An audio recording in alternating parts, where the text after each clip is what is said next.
नमस्कार, मी दिव्या मोहिते. गाजावाजामध्ये आपलं स्वागत आहे. वाईटावर चांगल्याचा विजय या एका वाक्यावर भारताच्या 300 वर्षाचा इतिहास असलेली नृत्याची परंपरा आधारित आहे. कथ्थकली. कथ म्हणजे कथा आणि कली म्हणजे नाटक. कथ्थकली हा नृत्य, नाटक, चित्रकला, शिल्पकला, अभिव्यक्ती आणि मार्शल आर्ट कलरीपयट्टू या सर्वांचे मिश्रण आहे. असं म्हणतात याचा उगम ओरिसामधल्या कवी जयदेव यांच्याकडून झाला. त्यांनी कृष्णबिथी रचली, ज्याला हळूहळू गाण्यासह नाचाची जोड दिली गेली. आणि जेव्हा ही नृत्यशैली केरळमध्ये आली तेव्हा कथ्थकली या रूपाने सादर केली जाऊ लागली.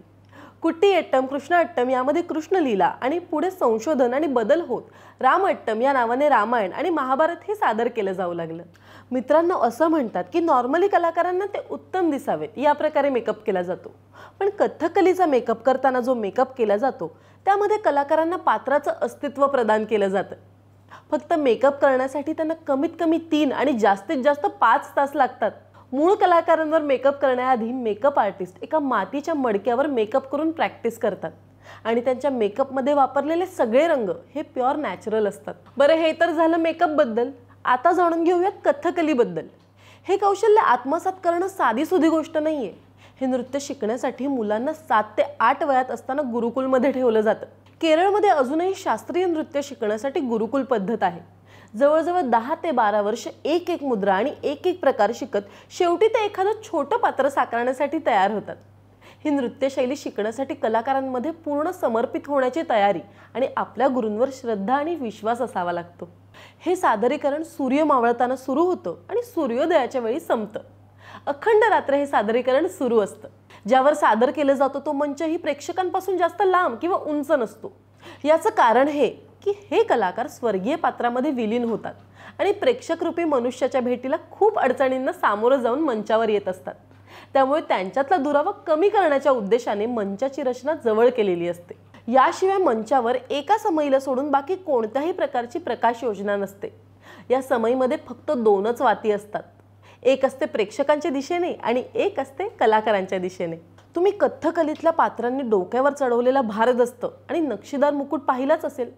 मित्रांनो, कथ्थकली नर्तकांना घालावा लागणारा हा मुकुट लाकडापासून बनवलेला असतो, ज्यावर सोनं, चांदी, मोरपंख वापरून नक्षीकाम केलेलं असतं.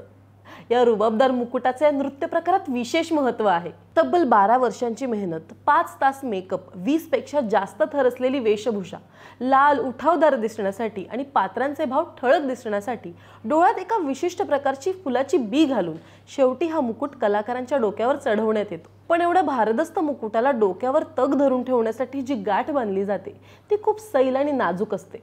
हा मुकुट चढवल्यावर पात्र हळूहळू त्यांच्यात भिनू लागतं आणि मंचावर पाऊल ठेवण्याआधी आपल्या गुरूंना वाकून वंदन करावं लागतं. वंदन करताना तुमचा मुकुट डोक्यावरून हलला नाही किंवा पडला नाही तर तुम्ही सादरीकरणासाठी पात्र आहात.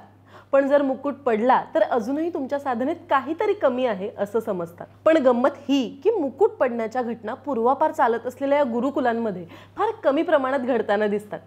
यातच त्यांच्या आपल्या नृत्यशैलीवरच्या प्रेमाची आणि गुरूंवरच्या निष्ठेची प्रचिती येते. निसर्ग, समुद्र किनारपट्टी, अध्यात्म, शिक्षण अशा बऱ्याच गोष्टींचा खजिना मानला जाणारं केरळ हे इथे उपजल्या जाणाऱ्या कथ्थकलीसारख्या विविध कलाशैलींनी समृद्ध आहे. पण दुर्दैव हे की आत्ताची पिढी ही ॲडव्हान्स आणि टेक्नॉलॉजीने नटलेल्या जगाला भुलून त्यातच मग्न होत चालली.